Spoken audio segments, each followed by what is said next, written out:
शांति। 18 अक्टूबर 2024 की साकार मुरली से होमवर्क। आज की मुरली से हम लक्ष्य लेंगे स्वर्ग का मालिक बनने के लिए पावन बनने का पुरुषार्थ करना है। आज की मुरली से हम रिफ्लेक्शन करेंगे कहाँ तक हम गुलगुल बने हैं, अर्थात पवित्र बने हैं। अपने अंदर चेकिंग करेंगे, दैवी गुण कहाँ तक धारण किए हैं, अपने अंदर देखेंगे।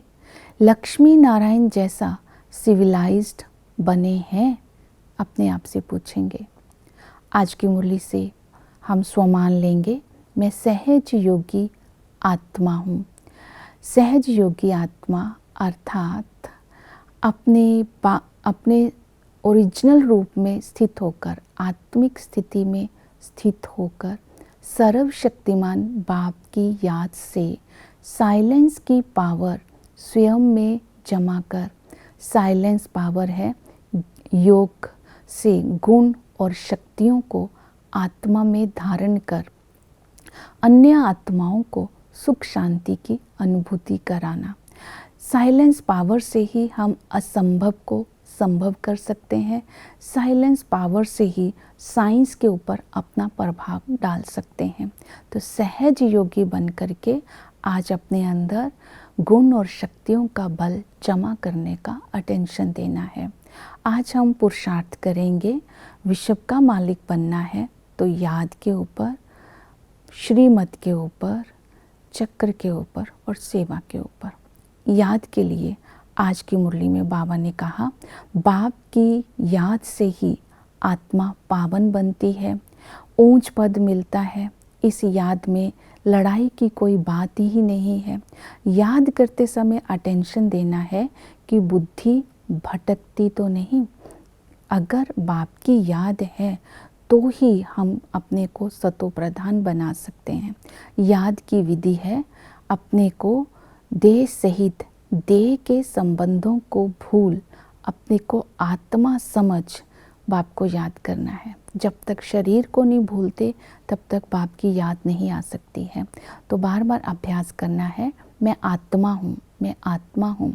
ये शरीर तो जल जाता है, आत्मा ही एक शरीर छोड़कर दूसरा लेती है।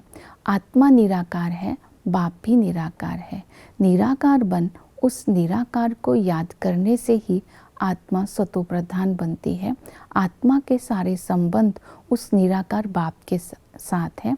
उसको पिता के संबंध से जब हम याद करते हैं तो हमारी सारी शुभ कामनाएं पूर्ण हो जाती है, अर्थात हम वर्षे के अधिकारी बन जाते हैं, हमें विश्व की बादशाही मिल जाती है। जब हम टीचर के संबंध से उसको याद करते हैं तो ये पढ़ाई, विचित्र टीचर विचित्र पढ़ाई पढ़ाते हैं। तो इस पढ़ाई को पढ़ने से ही हम भविष्य में देवता पद की प्राप्ति करते हैं। लेकिन भविष्य में बहुत सारे पद हैं। ऊंच पद के लिए ऊंच पढ़ाई पढ़नी होगी, अर्थात पढ़ाई पर बहुत अटेंशन देना होगा। इसीलिए बाबा ने कहा, तुम्हें पावन दुनिया में पावन बनना है, अर्थात ऊंच पद पाना है, तो इस संगम पर, पढ़ाई पर अटेंशन देना है। ये विचित्र पढ़ाई है, इस पढ़ाई को हर कोई नहीं पढ़ सकता। ये भी बाबा ने आज अटेंशन दिलवाया। फिर सतगुरु के लिए बोला, इस संगम पर वो सतगुरु हमें गुलगुल बनाते हैं, अर्थात पवित्र बनाते हैं। तो जो हमें कांटों से फूल बनाने वाले सतगुरु हैं, कोई ऐसा कर्म नहीं करना कि हम उनकी निंदा करा दें, कोई ऐसा कर्म नहीं करना कि उनका नाम बदनाम कर दें। तो ये सावधानी भी दी और फूल बनाने वाले सतगुरु की याद में भी रहना है। इसके साथ बाबा ने श्रीमत दी पवित्रता की। हमें पवित्रता की धारणा करनी है क्योंकि हमें लक्ष्मी नारायण जैसा बनना है। तो इसके लिए माया पर विजय प्राप्त करनी है। और बाबा ने कहा, जब तुम माया पर विजय प्राप्त करते हैं तब तुम हमारी आश को पूरी कर सकते हैं। शिव बाबा की भी हमसे आश है क्योंकि हम बाप समान बन करके भविष्य की बादशाही ले सकते हैं। इसके लिए अपनी कर्म इंद्रियों पर विजय प्राप्त करनी है। कर्म इंद्रिय जीत बनना है, कर्म इंद्रियों पर खबरदारी रखनी है। विकर्म कर अपनी तकदीर को खराब नहीं करना है, सिविलाइज्ड बनना है, क्रिमिनल आई नहीं रखनी है और भिखारी दुनिया की कुल की लोक लाज और मर्यादा को भूलना है। अर्थात इस संगम पर हम बाप के बन गए हैं तो दूसरी दुनिया, विकारी दुनिया की लोक लाज, उनको खुश करने के लिए हम अपनी नियम मर्यादा को ना छोड़ें। इसके साथ साथ ये स्मृति में रखें, हम महान आत्मा है। महान आत्मा उसे बोलेंगे जो गुणों को अच्छी रीति अपने जीवन में धारण करते हैं। ऐसा महान बनना है कि अपने अंदर के अवगुणों को छोड़ देना है, गुणवान बनना है। जब गुणवान बनते हैं उसकी निशानियाँ क्या होती है, वो सहनशील होते हैं, वो बाप की श्रीमत को सुना अनसुना नहीं करते हैं, वो किसी को दुख नहीं देते हैं, दुखियों का दुख दूर करते हैं, पुरुषार्थ कर अच्छा पद प्राप्त करते हैं, अर्थात पावन बन करके भविष्य में दैवी राज्य में ऊंच पद प्राप्त करते हैं।